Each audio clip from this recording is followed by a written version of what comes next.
Start करते हैं कक्षा 12 केमिस्ट्री का एक और नया लेक्चर। पिछले लेक्चर तक हम पढ़ रहे थे डी ब्लॉक तत्वों के गुणों को, जिसमें हमने पढ़ लिया था डी ब्लॉक तत्वों का इलेक्ट्रॉनीय विन्यास और परमाणु त्रिज्या, आयनिक त्रिज्या। आज हम डी ब्लॉक तत्वों के कुछ और गुणों की बात करेंगे, जिसमें हम स्टार्ट कर रहे हैं घनत्व से। माने डी ब्लॉक तत्वों का जो घनत्व होता है वो किस प्रकार का होता है। इसी को हम डेंसिटी भी बोलते हैं, आपको पता ही होगा। देखिए, घनत्व का सीधा मतलब आयतन से होता है। घनत्व आयतन का व्युत्क्रमानुपाती है, उल्टा होता है। माने आयतन जितना ज्यादा होगा घनत्व उतना ही कम होगा, या ये कह लें कि आयतन जितना ज्यादा होगा घनत्व उतना कम होगा। तो मेरा कहने का मतलब ये है कि आयतन स्थान घेरने से होता है कि कोई वस्तु, अब यहां तो वस्तु नहीं है, तत्व की बात हो रही है कि कोई तत्व की का आकार जितना ज्यादा होगा, इसका मतलब वो ज्यादा स्थान घेर रहा है, और ज्यादा स्थान घेर रहा है माने आयतन ज्यादा है, और आयतन ज्यादा है तो घनत्व क्या होगा, कम होगा। मैं आपको इसलिए बताना चाह रहा हूं क्योंकि अगर हमें परमाणु त्रिज्या क्लियर है, जो पिछले लेक्चर में हमने पढ़ा है, तो हम घनत्व को उससे इजीली समझा सकते हैं। देखिए, हमने पढ़ा था कि डी ब्लॉक तत्वों की किसी भी संक्रमण श्रेणी में जब आप बाएं से दाएं जाते हैं, अर्थात स्कैंडियम से आप जब जिंक तक जा रहे होते हैं, ये पहली संक्रमण श्रेणी है जिसे हम 3D श्रेणी बोलते हैं, 10 तत्वों की श्रेणी। तो आपको बहुत अच्छे से समझ में आता होगा। तो जब हम इधर इस तरफ मूव कर रहे हैं तो हमें पता है कि परमाणु त्रिज्या का मान क्या होता है, घटता है, अर्थात परमाणुवीय आकार तत्वों का घट रहा है। और अगर तत्व का परमाणुवीय आकार घट रहा है तो इसका मतलब है कि वो कम स्थान घेर रहे हैं, अर्थात आयतन कम हो रहा है। तो इस तरफ जाने पर आयतन घट रहा है, आयतन घटता है। और घनत्व जो होता है वो आयतन के क्या होता है, व्युत्क्रमानुपाती होता है। तो हम कह सकते हैं कि आयतन कम होगा बाएं से दाएं जाने पर किसी भी संक्रमण श्रेणी में, तो घनत्व का मान क्या होगा, बढ़ेगा। तो हम कह सकते हैं सामान्य शब्दों में डी ब्लॉक तत्वों की किसी भी संक्रमण श्रेणी में बाएं से दाएं जाने पर घनत्व का मान बढ़ता है, क्योंकि इस ओर जाने पर परमाणुवीय त्रिज्या का मान कम होता है सामान्यतः, अर्थात आयतन कम होता है, परमाणुवीय आयतन कम होता है, इस वजह से घनत्व का मान बढ़ता है। तो इस प्रकार से हम घनत्व को, डी ब्लॉक तत्वों के गुण जो घनत्व है उसको समझ सकते हैं। इसके बाद देखिए, मैं आपको घनत्व की जो थ्योरी है वो नोट कर देता हूं, जिससे आपको अपने नोट्स बनाने में मदद मिल रही है लगातार। तो ये आपको समझ आ रहा होगा। सीधे आप ये समझ लीजिए, घनत्व उल्टा है आयतन का, और आयतन का मतलब स्थान घेरने से होता है। स्थान घेरने का मतलब है कितना, जितना बड़ा आकार उतना बड़ा आयतन, उतना ज्यादा जगह घेर रहा है। तो अगर मान लीजिए आकार छोटा हो रहा है तो आयतन कम हो रहा है, आयतन कम हो रहा है तो घनत्व बढ़ रहा है। हालांकि हमने ये पढ़ा था कि परमाणु त्रिज्या पहले 20 तक घटेगी, फिर थोड़ा सा बढ़ती है, लेकिन ओवरऑल देखें तो इस तरफ जाने पर, बाएं से दाएं जाने पर किसी भी संक्रमण श्रेणी में घटती ही है परमाणु त्रिज्या। और अगर परमाणु त्रिज्या घटती है माने आयतन घटता है, और आयतन घटता है तो घनत्व बढ़ता है। तो इस प्रकार से आप घनत्व को समझ सकते हैं। तो देखिए, मैंने आपके लिए घनत्व की थ्योरी लिख दी है, तो इसमें वही लिखा है जो मैं आपको समझा रहा था। क्या लिखा है, देखिए, सामान्यतः डी ब्लॉक की किसी भी संक्रमण श्रेणी में, क्योंकि आपको पता है कि डी ब्लॉक में 4 संक्रमण श्रेणी है, तो किसी भी संक्रमण श्रेणी में जब आप बाएं से दाएं जाते हैं तो बाएं से दाएं जाने पर तत्वों का घनत्व बढ़ता है, क्योंकि इस ओर जाने पर परमाणु त्रिज्या अर्थात परमाणु आयतन का मान घटता है। तो जितना कम आकार वो घेरेंगे, कम त्रिज्या होगी, इसका मतलब कम जगह घेरेंगे, कम जगह घेरेंगे माने आयतन कम हो गया, और आयतन घनत्व का उल्टा होता है। तो आयतन कम है तो घनत्व का मान क्या होगा, अधिक होगा। लेकिन यहाँ पर एक एक्सेप्शन केस है, एक अपवाद है। क्या, संक्रमण श्रेणी के लास्ट में जिंक आता है, तो जिंक का तो जो घनत्व है सबसे ज्यादा होना चाहिए, लेकिन उल्टा है। क्या कि जिंक का घनत्व कम होता है। रीजन, क्योंकि इसका परमाणविक आयतन अधिक होता है, क्योंकि इसकी जो त्रिज्या थोड़ा बढ़ जाती है ना बाद में, तो इसलिए इसका आयतन अधिक होता है तो घनत्व क्या होता है, कम। तो इसको ध्यान रखेंगे। तो आप अपनी कॉपी पर ये जो घनत्व गुण है इसकी थ्योरी को नोट कर ले, और हम इसके बाद बात करेंगे नेक्स्ट गुण की। डी ब्लॉक तत्वों का जो अगला गुण है वो है धात्विक लक्षण, वेरी वेरी सुपर मोस्ट। इसको नोट कर लीजिए आप।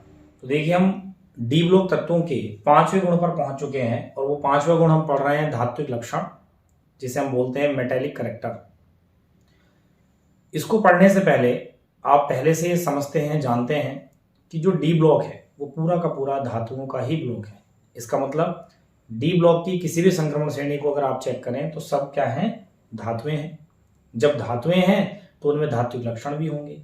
क्या होंगे, इनमें धात्विक चमक होती है, ये कठोर होते हैं, इनमें अगाध वर्धनीयता का गुण पाया जाता है, अर्थात यदि आप इनको पीटें तो इनके आकार में वृद्धि होती है।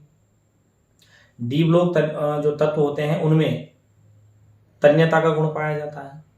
इनमें एक विशेष प्रकार की धात्विक ध्वनि पाई जाती है, अर्थात डी ब्लॉक तत्वों के धात्विक लक्षण की अगर हम बात करें तो ये सारे के सारे तत्व धातु हैं, धातु के सारे लक्षणों को प्रदर्शित करते हैं। इनमें जो कठोरता है वो बहुत ज़्यादा भी हो जाती है। जैसे आप लोहा देखें, इसी में आता है ना आयरन, तो कितनी कठोर धातु है देखिए। मुद्रा धातुएं भी इसी में है, जैसे गोल्ड है, कॉपर है, तांबा है, चांदी है, वो सब इसी ब्लॉक में आते हैं। तो लवो सारे तत्व जो हैं, लवो नहीं सारे ही तत्व जो हैं धातु हैं, बस एक मरकरी को छोड़ दें तो वो द्रव धातु है, वरना सारे के सारे ये ठोस हैं और कठोर होते हैं। कठोरता को लेकर देखिए डी ब्लॉक तत्वों के लिए कहा जाता है कि जिस भी तत्व में अयुग्मित इलेक्ट्रॉन जितने ज्यादा होंगे, अर्थात अनपेयर्ड इलेक्ट्रॉन जितने ज्यादा होंगे, वो उतना ही कठोर होगा। रीजन क्या है भाई, जितने ज्यादा अयुग्मित इलेक्ट्रॉन होंगे, बिना जोड़े वाले इलेक्ट्रॉन होंगे, तो चांस होंगे उसके पास ज्यादा सहसंयोजी बंध बनाने के, अर्थात ज्यादा धात्विक बंध बनाने के। इस वजह से उसकी कठोरता धीरे धीरे बढ़ती जाती है। तो इसलिए कहते हैं कि डी ब्लॉक में जैसे जो अधिकतम अयुग्मित इलेक्ट्रॉन होंगे वो जैसे पहली संक्रमण श्रेणी में मैग्नीज है, ऐसे ही अन्य जिनमें D5 जैसी कंडीशन आती है तो उनमें अयुग्मित इलेक्ट्रॉन सर्वाधिक है। तो इस प्रकार से जो धातुएं होती हैं ये ज्यादा कठोर होती हैं, कठोरता बढ़ती जाती है। जबकि बात करें अगर जिंक की तो उसमें D10 कंप्लीट हो जाता है, CD और Hg, ये तो देखिए द्रव अवस्था में होती है, इन तीनों में D10 होता है। तो इसमें एक भी अयुग्मित इलेक्ट्रॉन नहीं होता, सारे जोड़े वाले इलेक्ट्रॉन होते हैं, इसलिए इनकी कठोरता जो है धातुओं की अपने ब्लॉक के अन्य तत्वों की अपेक्षा क्या होती है, कम होती है। तो ये बात आपको समझ आ रही होगी। इस सारे धात्विक लक्षण की थ्योरी को मैं अब आपके लिए नोट कर देता हूं, फिर से उसमें एक बार और समझने का प्रयास करेंगे। तो देखिए मैंने आपके लिए डी ब्लॉक तत्वों का जो धात्विक लक्षण है उसकी थ्योरी लिख दी है। और क्या इसमें लिखा है, डी ब्लॉक के लगभग सभी तत्व धातुएं हैं, जो कि मैंने आपको पहले भी कहा। अगर ये धातु हैं तो धातु के सारे लक्षण प्रदर्शित करेंगे, जैसे क्या क्या, इसलिए इनमें धात्विक चमक, एक विशेष प्रकार की चमक होगी। देखिए जैसे चांदी है, सोना है, लोहा है, माने आप इनकी चमक से पता लगा लेते हैं कि ये धातु है। अगाध वर्धनीयता का गुण होता है, अर्थात इनको हथौड़े से पीटे तो इनके आकार में वृद्धि होती है। तन्यता माने इनके तार बनाए जा सकते हैं। तापीय व विद्युत चालकता होती है, अगर आप इन्हें गर्म करें एक सिरे से तो दूसरा सिरा गर्म होने लगेगा। विद्युत धारा का प्रवाह आप इन धातुओं की सहायता से कर पाते हैं। लेकिन ब्रैकेट में लिखा है ZnCdHg को छोड़कर, माने इन धातुओं को छोड़कर सारी जो धातुएं हैं उनमें ये लक्षण पाए जाएंगे। क्योंकि ये जो धातुएं देखिए प्रथम संक्रमण श्रेणी की लास्ट धातु है, ये द्वितीय की और ये तृतीय की। कहने का मतलब ये है कि इनमें D10 कंप्लीट हो गया होता है, जो कि अभी नीचे मैंने लिखा भी है। तो इन डी ब्लॉक की तत्व जो हैं वो सब धातु हैं, उनमें इस प्रकार के लक्षण पाए जाते हैं। फिर देखिए क्या लिखा हुआ है, डी ब्लॉक तत्वों में जो धात्विक लक्षण होता है वो किस वजह से होता है। तो एक तो होती है कम आयनन ऊर्जा होती है इनकी। देखिए हम आयनन ऊर्जा वाले टॉपिक को भी पढ़ने वाले हैं, क्योंकि ये भी डी ब्लॉक तत्वों का एक लक्षण है। वैसे हमने 11वीं क्लास में आयनन ऊर्जा को लेकर पढ़ा होता है। क्या होती थी आयनन ऊर्जा, किसी भी तत्व के लिए वह न्यूनतम ऊर्जा जो उस तत्व से एक इलेक्ट्रॉन को निकाल सके उसे हम आयनन ऊर्जा कहते हैं। और यदि कोई तत्व इलेक्ट्रॉन निकाल रहा है, दे रहा है, तो इसीलिए तो वो धातु है, क्योंकि धातु की परिभाषा यही होती है। वे तत्व जो इलेक्ट्रॉन त्याग कर धनायन बनाते हैं धातु कहलाते हैं। तभी तो डी ब्लॉक के जो सारे तत्व हैं वो धातु हैं, क्योंकि ये सब इलेक्ट्रॉन त्यागते हैं। इलेक्ट्रॉन त्यागने का मतलब होता है इनकी जो आयनन ऊर्जा है वो कम होती है, अर्थात एक इलेक्ट्रॉन त्यागने में, अर्थात एक इलेक्ट्रॉन निकालने में जो ऊर्जा खर्च होती है उसे हम आयनन ऊर्जा कहते हैं। तो डी ब्लॉक तत्वों में जो धात्विक लक्षण है वो कम आयनन ऊर्जा की वजह से, अर्थात डी ब्लॉक तत्वों के लिए जो आयनन ऊर्जा का मान होता है वो कम होता है, अर्थात कम ऊर्जा पर ही इलेक्ट्रॉन दे देते हैं।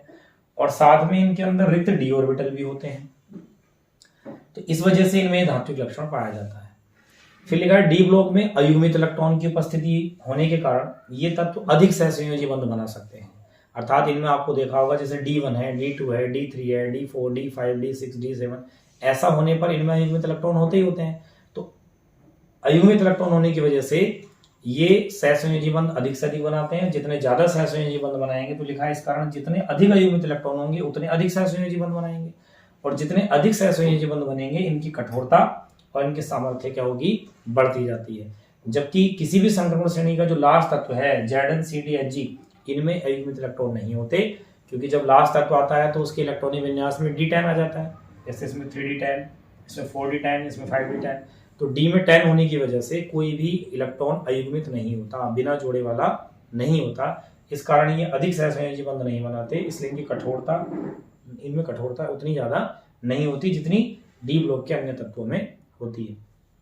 तो ओवरऑल मैं आपको संक्षिप्त शब्दों में बताऊं तो ये है, डी ब्लॉक के जो तत्व होते हैं वो आसानी से इलेक्ट्रॉन त्याग देते हैं क्योंकि उनकी आयनन ऊर्जा का मान कम होता है, इसलिए वो सारे के सारे तत्व क्या हैं, धातु हैं। इनमें कठोरता, ये कठोर धातुएं हैं, इनमें कठोरता इस वजह से है क्योंकि इनमें अयुग्मित इलेक्ट्रॉन होते हैं। रिक्त डी ऑर्बिटल होने की वजह से इनमें कठोरता आती है। अयुग्मित इलेक्ट्रॉन होने की वजह से ये अधिक सहसंयोजी बंध बनाते हैं, इस वजह से इनमें कठोरता है। जबकि आप देखें जितना कम अयुग्मित इलेक्ट्रॉन होंगे थोड़ी सॉफ्टनेस आएगी धातु में। तो इसलिए जो बहुत ज्यादा कठोर धातुएं आपको इस ब्लॉक में दिखेंगी उसका सीधा मतलब है कि उनमें अयुग्मित इलेक्ट्रॉन अधिक हैं। और किसी भी संक्रमण श्रेणी के जो लास्ट तत्व हैं वो अपने इस ब्लॉक के अन्य तत्वों की अपेक्षा कठोर कम है। तो इसलिए यहाँ पर ZnCl को छोड़कर मैंने लिखा हुआ है। तो ये आप इस प्रकार से अपनी कॉपी पर नोट कर लें। तो ये महत्वपूर्ण डी ब्लॉक तत्वों का गुण है। तो अभी हम डी ब्लॉक तत्वों के गुणों को पढ़ रहे हैं। फिर मैंने आपसे कहा था कि एफ ब्लॉक हमारे लिए फिर आसान हो जाएगा। तो आज मैंने अभी तक आपको डी ब्लॉक तत्वों के गुणों में घनत्व और धात्विक लक्षण बताया है। इसके बाद हम बात करेंगे एक और अन्य गुण की। तो देखिए बात करते हैं एक और महत्वपूर्ण डी ब्लॉक तत्वों के गुण की, जिसका नाम है गलनांक एवं क्वथनांक, मेल्टिंग एंड बॉइलिंग पॉइंट जिसको हम बोलते हैं। तो गलनांक क्वथनांक की अगर बात करें तो देखिए गलनांक क्वथनांक सीधे सीधे इस बात से जुड़ा होता है किसी तत्व या यौगिक के लिए अगर हम कभी बात करते हैं तो कि उसके मध्य जैसे तत्व है तो उसके परमाणु जो है तत्व के अंदर, उन परमाणुओं के मध्य कितना ज्यादा आकर्षण बल है, कितने ज्यादा मजबूत बंध बने हुए हैं। क्योंकि जितने ज्यादा मजबूत बंध बने होंगे, जितना ज्यादा उन परमाणुओं के मध्य आकर्षण बल होगा, उतना ही गलनांक और क्वथनांक के मान क्या होंगे, अधिक होंगे। तो बात करें अगर हम डी ब्लॉक की, तो डी ब्लॉक तत्वों के गलनांक क्वथनांक सामान्यतः उच्च होते हैं, अर्थात लगभग सारे डी ब्लॉक के जो तत्व हैं वो उच्च गलनांक और क्वथनांक रखने वाले होते हैं, high melting and boiling points इनके होते हैं। कारण क्या है, कारण फिर वही है क्योंकि डी ब्लॉक तत्वों में अयुग्मित इलेक्ट्रॉनों की संख्या जितनी ज्यादा होती है उनमें उतने ज्यादा धात्विक बंध, उतने ज्यादा मजबूत धात्विक बंध बनने की संभावना होती है। इस कारण जितने ज्यादा मजबूत धात्विक बंध बनेंगे उनके मध्य आकर्षण बल अधिक होगा, इस कारण इनके गलनांक और क्वथनांक उच्च होते हैं। इसलिए हम कहते हैं कि जब हम किसी भी संक्रमण श्रेणी में बाएं से दाएं जा रहे होते हैं तब हम देखते हैं कि मध्य तक, मध्य माने इसके मध्य में मैग्नीज आएगा, तो मध्य तक गलनांक क्वथनांक के मान बढ़ते हैं, उसके बाद फिर से घटने लगते हैं। और जो लास्ट तत्व होता है किसी भी संक्रमण श्रेणी का, उसका गलनांक क्वथनांक अपनी संक्रमण श्रेणी से कम होता है। क्यों होता है ऐसा? क्योंकि देखिए स्कैंडियम से हम स्टार्ट करें तो D1 आएगा, इसमें D2 आएगा, इसमें D3 आएगा, यहाँ D4 आता है, उसको हम D5 कर लेते हैं, और मैग्नीज में तो होता ही D5 है। तो ऐसे किसी भी संक्रमण श्रेणी में आप मध्य तक देखते हैं, अर्थात 10 तत्वों में 5 तत्वों तक आप जब देखते हैं तो उनमें अयुग्मित इलेक्ट्रॉनों की संख्या धीरे धीरे बढ़ रही होती है और ये D5 कंडीशन में मैक्सिमम होती है। तो जब इसमें अयुग्मित इलेक्ट्रॉन इस स्थिति में ज्यादा होते हैं तो इसमें धात्विक बंध ज्यादा बनने के और मजबूत धात्विक बंध बनने के चांस होते हैं। इस कारण मैग्नीज का गलनांक क्वथनांक प्रथम संक्रमण श्रेणी में सर्वाधिक होता है। इसके बाद जैसे D6 आएगा तो फिर D7 आएगा, D8 आएगा, D10 इस टाइप से। तो आप देखेंगे कि मैग्नीज से जब जिंक की तरफ को जाते हैं तब फिर से अयुग्मित इलेक्ट्रॉनों की संख्या कम होने लगती है। इस वजह से उनमें धात्विक बंध मजबूत बनने की जो क्षमता है वो कम होने लगती है। इस कारण गलनांक क्वथनांक का मान फिर से घटने लगता है। तो सामान्य शब्दों में हम कहें तो ये है, डी ब्लॉक तत्वों का जो गलनांक क्वथनांक है वो सामान्यतः एस ब्लॉक और पी ब्लॉक से तो अधिक ही होता है। अर्थात डी ब्लॉक तत्वों की गलनांक क्वथनांक का मान एस ब्लॉक पी ब्लॉक तत्वों से अधिक होता है, परंतु डी ब्लॉक की किसी भी संक्रमण श्रेणी में बाएं से दाएं जाने पर गलनांक क्वथनांक का मान मध्य तक बढ़ता है और मध्य के बाद फिर से घटना स्टार्ट हो जाता है।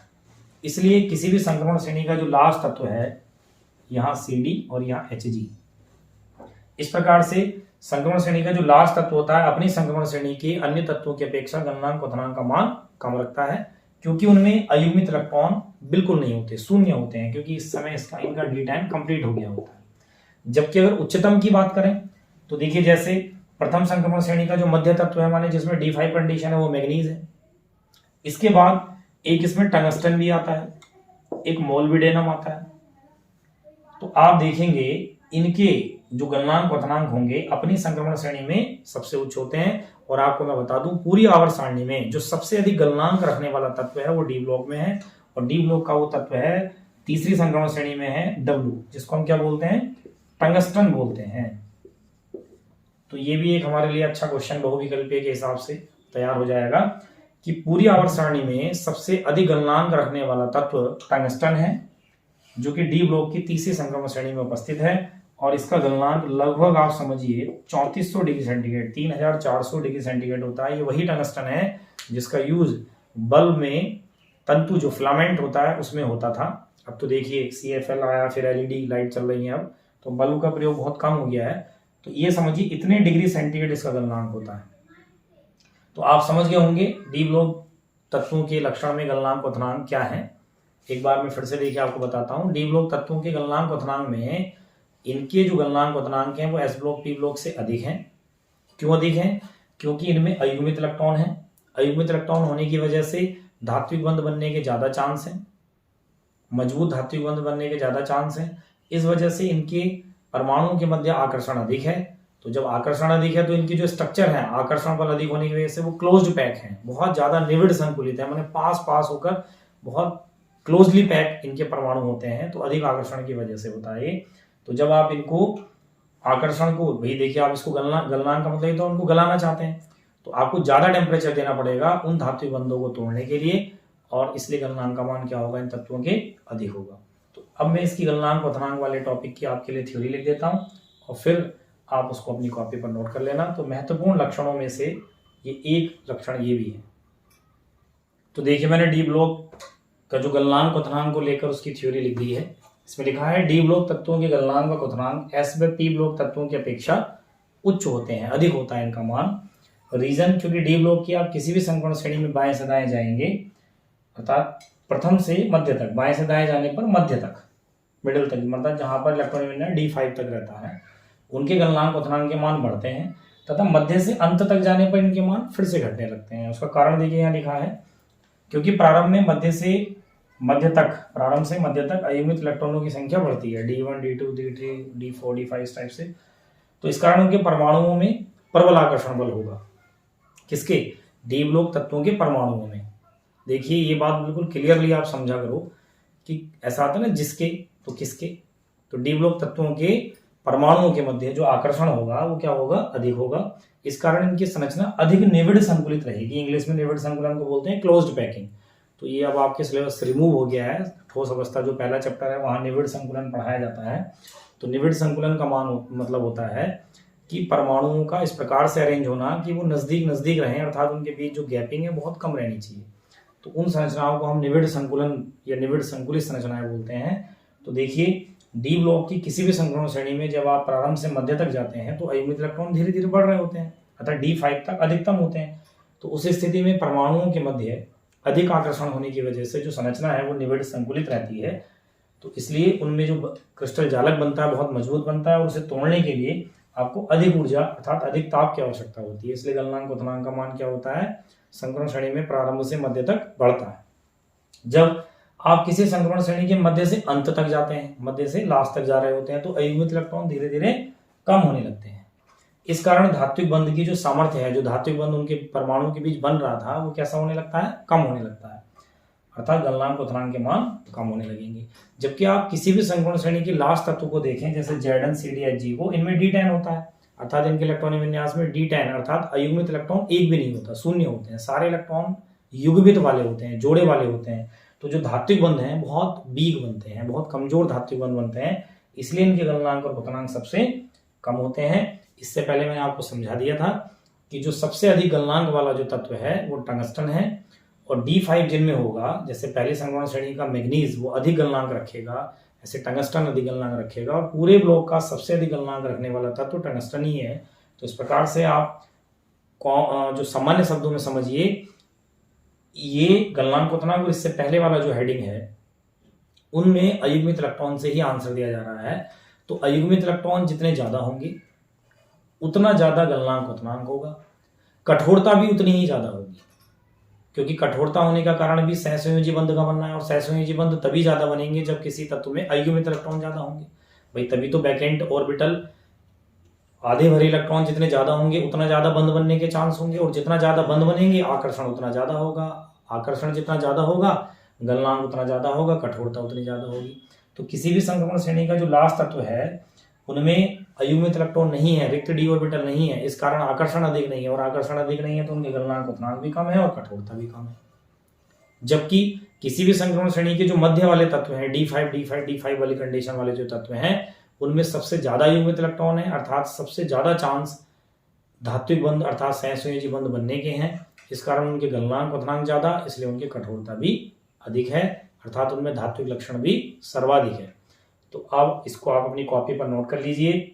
इसके बाद देखिए, मैंने आज आपको इस लेक्चर में 3 महत्वपूर्ण गुण आपको बताए हैं। इससे पहले भी मैंने आपको इलेक्ट्रॉनिक विन्यास, परमाणु और रासायनिक त्रिज्या जैसे गुण बताए हैं। तो आप इस वीडियो में इन सब चीज़ों को रिवाइज कर लें। इनमें से देखिए, आपको पता ही है कि डी ब्लॉक तत्वों से यही आता है कि संक्षिप्त टिप्पणी लिखिए, कोई सा भी गुण आ सकता है, गलनांक क्वथनांक आ सकता है, घनत्व आ सकता है, इलेक्ट्रॉनिक विन्यास आ सकता है, तो इनको आपको तैयार करना जरूरी है, और इनसे हमें आगे वाले चैप्टर्स में भी बड़ा हेल्प मिलती है। और बहुत जल्द देखिए हम कार्बनिक रसायन शुरू करने वाले हैं, लेकिन इसको कंप्लीट करना बड़ा जरूरी है, तो आप अपनी कॉपी पर जरूर नोट करते रहें। तो इसके बाद नेक्स्ट लेक्चर में हम अन्य गुणों की बात करेंगे।